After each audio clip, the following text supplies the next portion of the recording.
मानहियो जान से छोड़बो नहीं आसान से मरलो पछीन के ले अइबो भगवान से।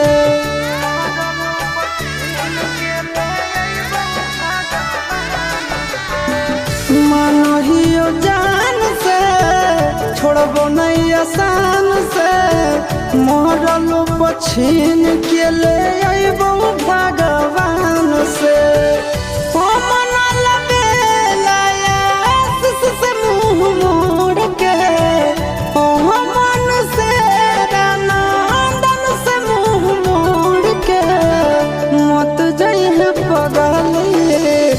पगला के छोड़ के मत जाइए